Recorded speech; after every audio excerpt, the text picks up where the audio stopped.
오늘은 이런 질문으로 말씀의 문을 엽니다. 세상에서 가장 가치 있는 일은 무엇입니까? 누구든지 예외 없이 하나님의 형상으로 지음받았습니다. 하나님의 형상으로 지음받은 모든 사람들에게 있어서 가장 가치 있는 일은 하나님을 영화롭게 하는 예배입니다. 그러므로 우리는 예배의 의미를 바로 알아야 합니다. 예배란 무엇입니까? 예배란 최상의 가치를 하나님께 드리는 것입니다. 예배를 드린다라고 하면 좀 불충분한 표현입니다. 우리에게 있는 최상의 가치를 하나님께 드리는 것이 예배입니다. 또한 하나님은 하나님 자신을 모든 예배자에게 주십니다. 이 사실을 믿고 우리는 예배하는 것입니다. 예배할 때 최상의 가치를 하나님께 드리고 하나님 자신을 우리에게 주심으로 놀라운 주의 능력이 임하게 될 줄 믿습니다. 지금 우리는 세상에서 가장 가치 있는 일인 예배의 자리에 나와 있습니다. 이것이 얼마나 큰 축복인가를 하나님이 말씀을 통해서 우리를 깨우쳐 주실 줄 믿습니다. 구원받은 그리스도인은요, 세상에서 가장 가치 있는 일인 예배의 증거를 가진 사람들입니다. 여러분, 하나님이 찾으시는 예배자로 사는 것이 가장 큰 복입니다. 좀 자존감이 좀 높아져야 돼요. 저는 지금까지 여러 예배자들을 만났지만 지금도 잊혀지지 않는 예배자 한 사람이 있습니다. 지난 2000년대 초반에 미국에서 만난 이민자 중에 한 사람인데요, 이분이 당뇨 합병증으로 오른쪽 엄지발가락을 절단했더라고요. 그러니까 절단한 엄지발가락부터 오는 그 고통, 통증이 얼마나 심했는지 모릅니다.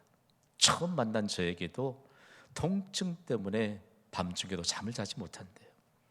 독한 진통제를 먹어보아도 도무지 통증이 진정이 되지 않아서 새벽녘에 겨우 잠이 드는데 그 짧은 시간만큼만 고통을 잊어버릴 수 있는 유일한 시간이라고 말하면서 금방 눈의 슬픔에 눈물이 고였습니다. 이분이요, 엄지발가락을 절단하고 난 이후에 집에 숨어 살다시피 은둔하는 생활을 하셨습니다. 저는 이분에 대해서 그냥 듣기만 했거든요. 당시에도 미국에서 집을 2채나 가진 분입니다. 젊은 시절에는 꽤 잘 나갔던 분이었습니다. 키가 훤칠하시고요. 그리고 젊은 시절에 그 이민사회에서 이분에 대한 소문이 파다했는데 여성들에게 인기가 많았던 분이었습니다. 그런데 건강을 잃고 난 이후에 그렇게 가까이 있던 사람들이 다 멀리 떠나고 말았습니다. 그런데 그가 그런 고통 속에 있는 가운데 가장 슬픈 것은 복잡한 가족 관계가 형성되어 있었는데 자신을 다 떠나가더라는 것입니다.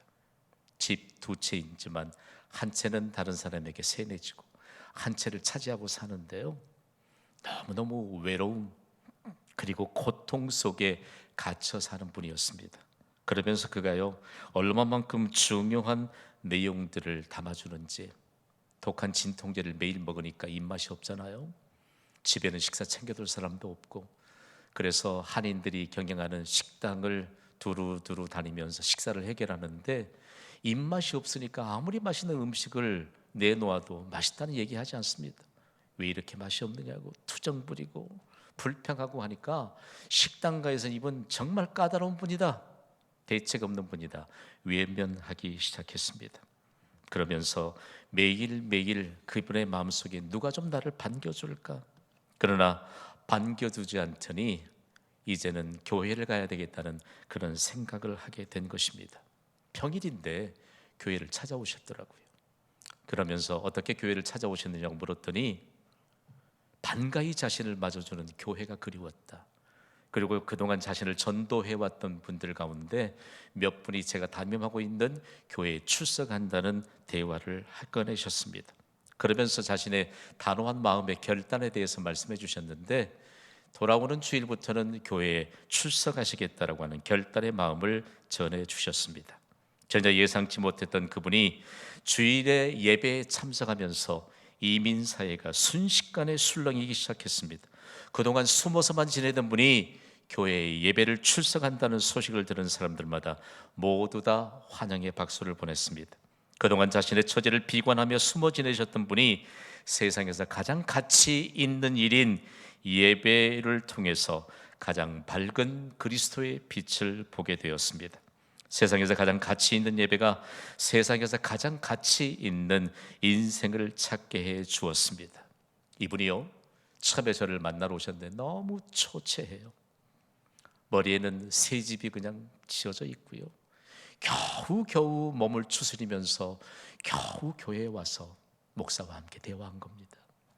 그러나 이분이 예배자가 되면서 완전하게 달라졌습니다. 이전에 듣던 명성대로요, 신사고 그리고 밝고 그리고 누구든지 환영해주는 교회를 통해서 그의 인생은 점점 가치 있는 인생이 되었습니다. 주일에 예배 시간이 되면 가장 먼저 예배당에 도착했습니다.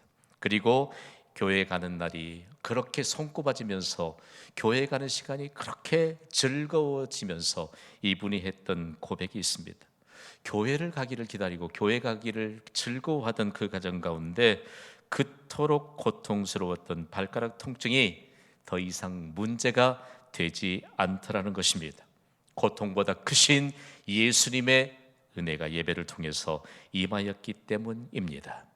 아무리 고통스러운 통증이 엄습한다 할지라도 천국의 기쁨과 천국의 소망을 넘어서지 못하는 것을 삶으로 경험하게 된 것입니다.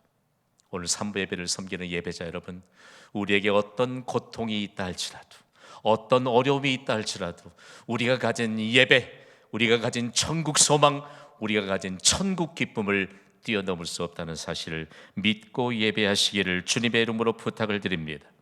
그동안에는 이분의 모습을 보면 고통을 감추지 못한 표정이었습니다. 그런데 이분이 예배를 회복하고 나서 이분이 기쁨을 감추지 못하는 사람으로 완전하게 변화되었습니다. 특별히요, 미국에는 할 일 없이 카지노를 출입하는 사람들이 참 많습니다.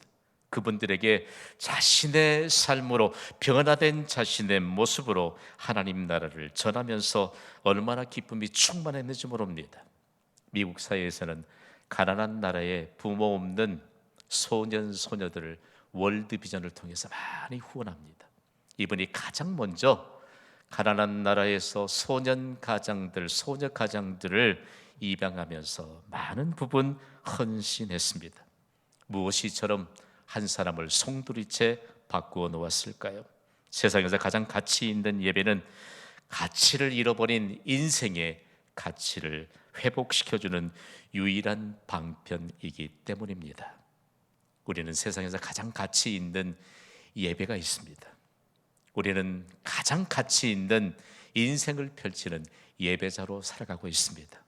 오늘 이 시간 하나님이 우리에게 말씀하시는 이 말씀과 함께 더불어서 그동안 숨어만 지내고 싶었던 분들, 지금도 부끄러움을 감추기 위해 급급하고 있다면 오늘 모두 다 해결되고 자유함을 얻게 되기를 주님의 이름으로 축복합니다. 오늘 말씀을 읽으면서 여러분 좀 긴 본문을 읽으셨습니다. 요한복음을 강의하면서 1절부터 26절까지 긴 본문을 우리가 선택했는데요, 중요한 핵심은 예배를 잃어버린 한 사람을 예수님이 찾아가셨던 그 현장을 우리에게 보여주고 있습니다. 수많은 사람들에게 하나님 나라를 전파하시면서 세례를 베푸시던 예수님은 이제 유대 땅을 떠나 갈릴리로 가셔야 했습니다. 다시 가셔야 됐다.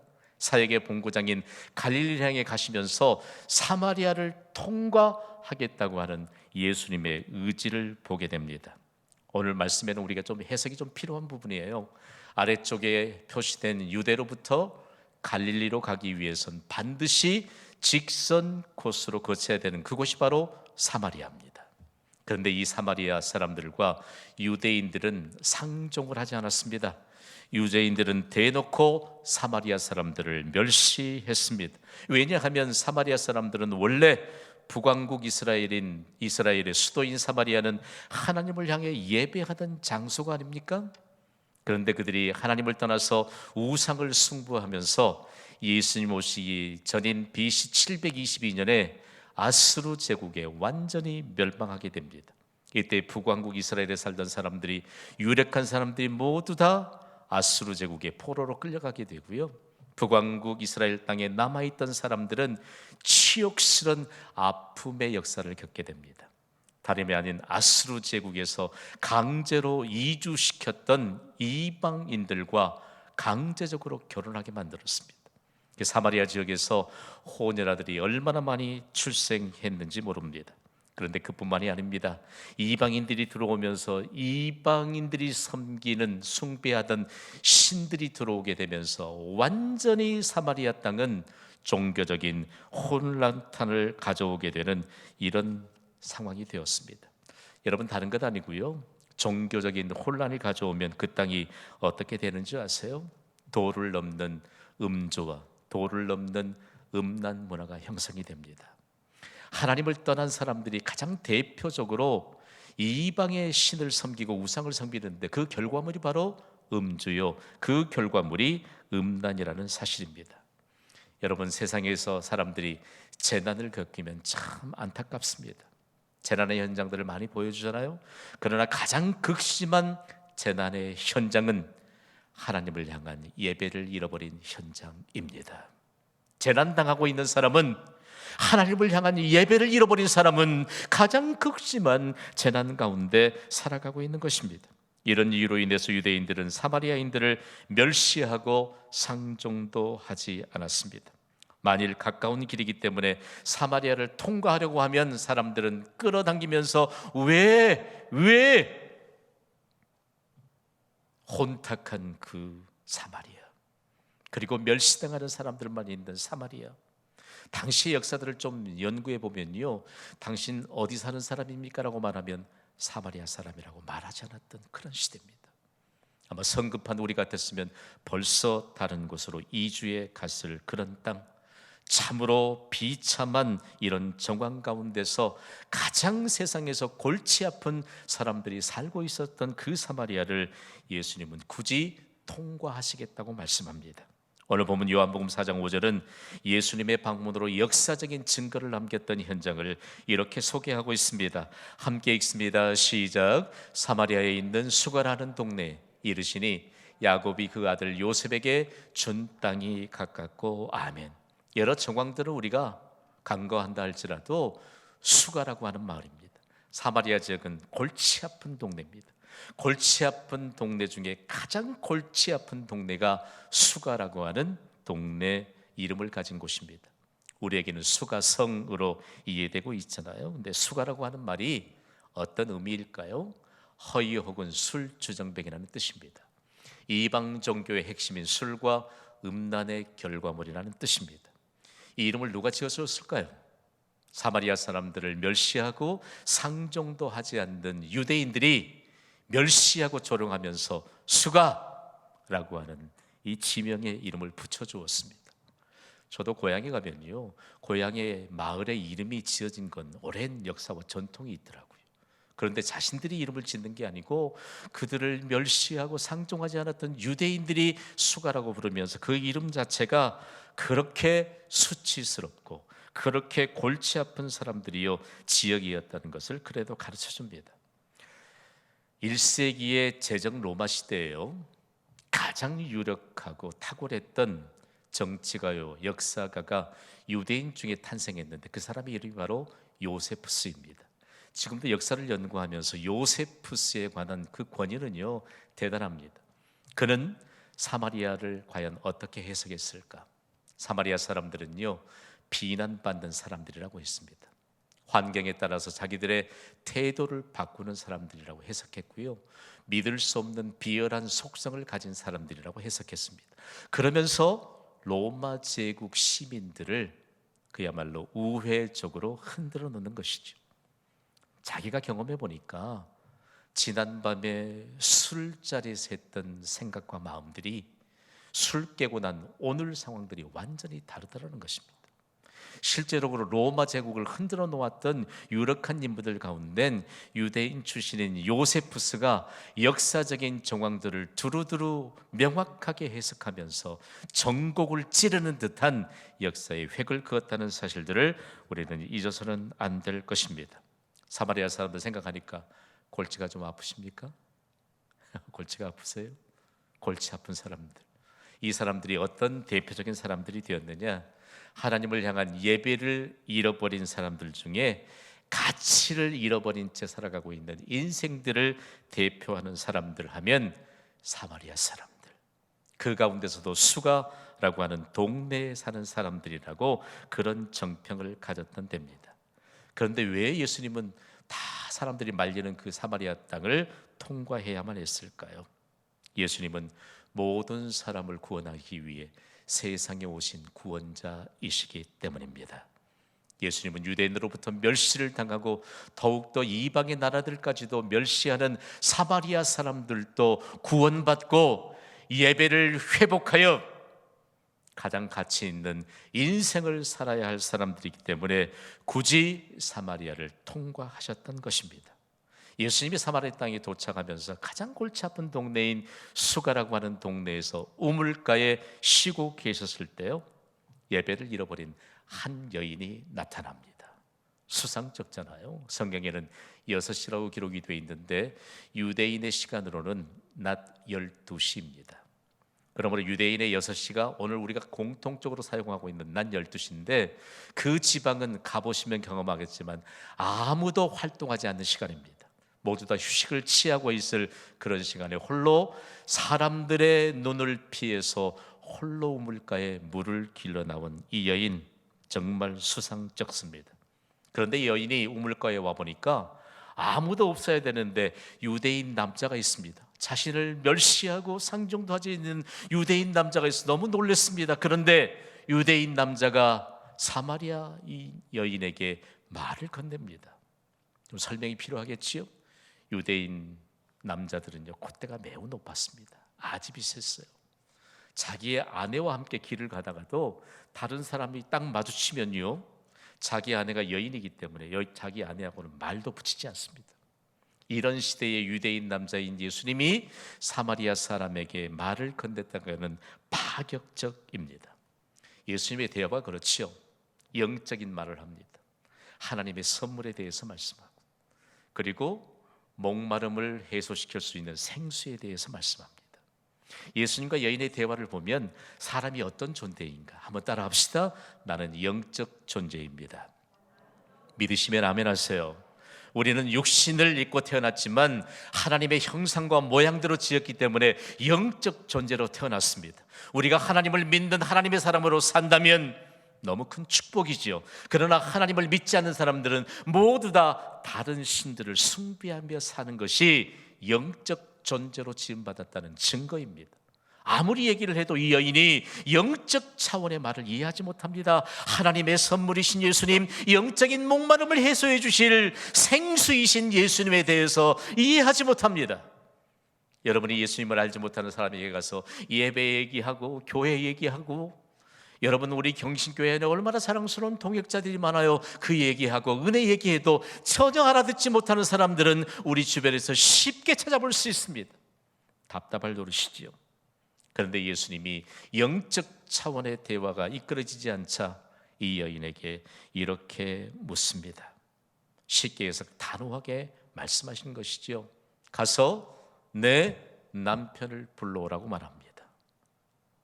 그랬더니 여인이 잠시도 머뭇거리지 않고 이렇게 대답해요. 나는 남편이 없나이다. 아주 당당하게 말했습니다. 예수님이 여인의 핵심을 찌르셨습니다. 내가 남편이 없단 말 하는 말이 옳도다라고 말씀하셨습니다.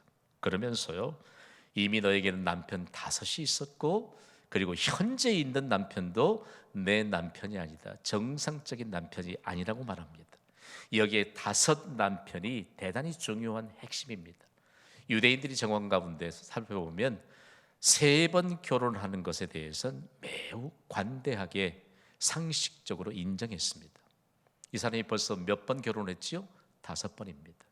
그러니까 상식선을 넘었다는 것입니다. 거기에 정식 남편이 아닌 지금 현재 남편까지 합하면 6 남편을 이 여인은 자신의 만족을 위해서 찾았습니다. 여기에 영적인 메시지가 있습니다. 5 남편의 실제는 무엇인가? 하나님을 떠난 헛된 일들입니다. 여러분, 오늘도 우리가 주일에 예배에 나와서 예수님으로 충분하다고 하는 이 아름다운 믿음의 고백과 함께 드리는 이 예배가 가장 가치 있는 인생임을 증명해 주는 것이거든요.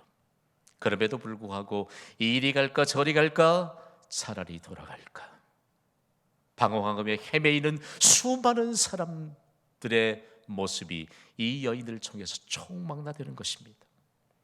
하나님을 떠난 헛된 일들이 바로 다섯 남편의 실제인 것입니다. 여러분, 우리라고 예외일 수는 없어요. 하나님께 예배하는 일을 굳이 멀리하면서도 내가 만족을 찾아가는 일, 그 헛된 일이 바로 다섯 남편의 실제인 것입니다.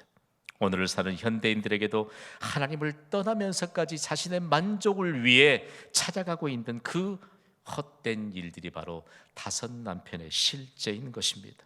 그런데 여러분, 놀라운 일이시죠. 이 여인이요, 예수님이 이렇게 자신의 과거와 현재를 지적하게 될 때 여인이 예수님을 선지자로 인정합니다. 자신의 과거를 알고 있고 자신의 현재를 알고 있기 때문에 여인은 이제 망설임이 없이 자신의 미래까지도 예수님께 맡길 만한 신뢰를 갖게 된 것입니다. 예배자인 여러분께 묻습니다. 예수님은 우리의 과거를 아십니다. 현재도 아십니다. 우리의 미래를 보장해 주실 분은 예수 그리스도이심을 믿으시기를 주님의 이름으로 부탁을 드립니다. 예배는 이와 같은 확신을 갖는 것이 예배입니다. 과거 현재를 아시는 예수님, 미래를 예수님께 맡깁니다. 보장해 주실 줄 믿습니다. 예배에 이와 같은 고백이 있다면 예배를 통해서 얼마만큼 능력을 부어주시는지 알 수 있습니다. 여인이 얼마만큼 달라졌을까요? 여인이요, 예수님께 잃어버린 예배에 대해서 묻습니다. 오늘 우리가 받아야 될 은혜입니다. 잃어버린 예배에 대해서 여인이 묻습니다. 그러면서 예수님을 향해 대답을 기다립니다. 예수님이 여인의 물음에 대해서, 여인이 잃어버렸던 예배에 대해서 오늘 본문인 요한복음 4장 24절 이렇게 말씀합니다. 읽습니다. 시작. 하나님은 영이시니 예배하는 자가 영과 진리로 예배할지니라. 아멘. 어디 그냥 표요적인 성구가 아닙니다. 이 말씀의 의미는 과연 어떤 것일까? 대단히 중요한 말씀을 우리가 새겨야 합니다. 예배하는 자가 영과 진리로 예배하라라고 예수님이 가르쳐 줍니다. 여러분, 예배는 영과 진리로 하나님께 향하는 것임을 잊어서는 안 될 것입니다. 단계적으로 예배의 대상은 영이신 하나님이십니다. 영은 우리의 눈에는 보이지 않습니다. 그러나 실제합니다. 여러분, 관절이 좀 아프신 분들 계시지요? 50견 있는 분도 계실걸요 아마. 뼈 보이지 않습니다. 그렇다고 뼈가 없는 건 아닙니다. 우리의 뼈 속엔 골수가 있습니다. 골수가 윤택해지게 하시는 분은 하나님이심을 믿으시기 바랍니다. 그러면 성령 안에서 진리이신 말씀의 중심의 예배를 드리라 라고 하는 말씀입니다. 더욱 중요한 것은 영적 채널을 하나님께 맞추라는 말씀입니다. 대단히 중요합니다. 오늘 이 말씀 가운데 하나님께서 어떤 하나님의 역사하심을 증거하게 될까? 우리가 지금 하나님께 함께 드리는 예배는요, 물질의 세계를 뛰어넘을 수 있어야 합니다. 여러분이 저를 보면 김 목사 오늘 윤곽이 뚜렷하고 어떤 슈트를 입고 어떤 타이를 메고, 이건 물질적인 차원의 것입니다. 옆에 앉아있는 분이 엄청 고귀한 명품을 입고 신상백을 들고, 예배는 그거 아니에요. 물질적인 차원을 뛰어넘어 영적인 세계를 바라볼 수 있는 것이 예배라는 사실을 기억하시기를 바랍니다. 눈에 보이지 않는 영적인 차원에서 하나님을 만나서 드리는 예배가 영으로 드리는 예배입니다. 우리에게는 풀어야 될 과제가 너무 많아요. 너무 많아요. 너무 많아요. 풀어야 될 과제가 너무너무 많습니다. 그러나 눈에 보이지 않는 하나님을 만나는 영으로 드리는 예배를 통해서 물질적인 차원의 모든 문제들을 해결해 주시는 하나님의 은혜가 임하게 될 줄 믿습니다. 이것이 바로 영적 채널을 하나님께 맞추는 예배입니다. 영적 채널을 하나님께 맞추는 예배는 불신앙의 소리를 걸러주는 영적인 필터가 됩니다. 영적 채널을 하나님께 맞추셨습니까? 아무리 오랜 생활 예배를 드려도 하나님의 음성을 듣지 못하는 것은 영적 채널을 하나님께 맞추지 못했기 때문입니다. 영적 채널을 맞추면서 영으로 하나님께 예배할 때 어떤 하나님의 은혜가 우리에게 임하는가라고 하는 사실인데요, 이스라엘의 역사를 보면 다 몽땅 잃어버렸습니다. 삶의 터전도 몽땅 잃어버렸습니다. 바벨론과 아수르 제국의 북왕국과 남왕국 이스라엘이 다 멸망당하고 포로로 끌려갔다가 다시 되돌아와 보니 아무것도 없습니다. 터전이 없습니다. 그때의 예배가 무엇인가? 영적 채널을 마치고 영이신 하나님께 예배하는 것이 무엇인가를 하박국 2장 20절은 이렇게 기록하고 있습니다. 제가 개역 한글 버전으로 발췌해 보았습니다. 함께 읽습니다. 시작. 오직 여호와는 그 성전에 계시니 온 천하는 그 앞에서 잠잠할지니라. 아멘. 이것이 영으로 드린 예배입니다. 우리가 잠잠하면 하나님이 말씀하시는 줄 믿습니다. 이것이 영으로 드리는 예배입니다.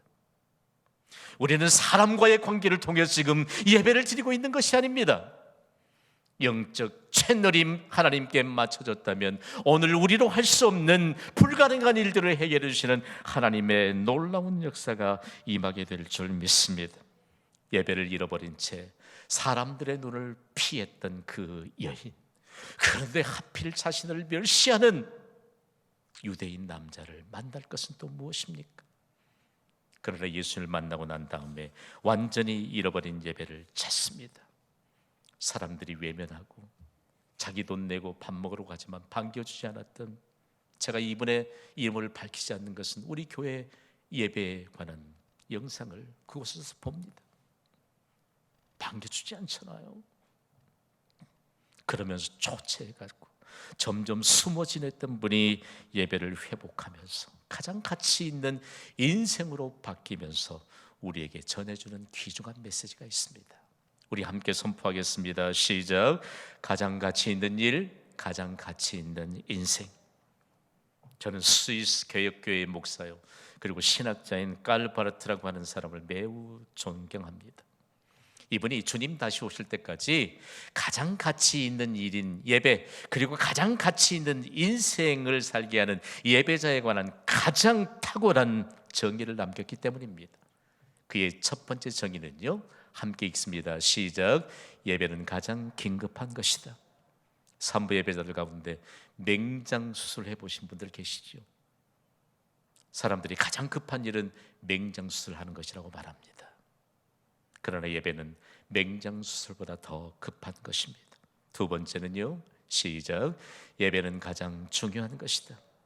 여러분, 오늘 예배하는 우리에겐 무엇이 가장 중요할까요? 돈이 가장 중요할까요? 건강이 가장 중요할까요? 명예가 가장 중요할까요? 여러분, 예배가 가장 중요하다는 고백을 가지시기를 바랍니다. 돈도 주실 것이고요, 건강도 주실 것이고요, 명예도 주실 줄 믿습니다. 마지막 항목입니다. 읽습니다. 시작. 예배는 가장 영광스러운 것이다. 지금까지 인류 역사에 큰 획을 그었던 역사적인 인물들은 주일이면 가장 가치 있는 예배가 그의 인생에 있었고 가장 가치 있는 인생인 예배자로 살았던 사람들입니다. 오늘 여러분, 우리에게 영광스러운 그리스도의 빛이 임하는 줄 믿습니다.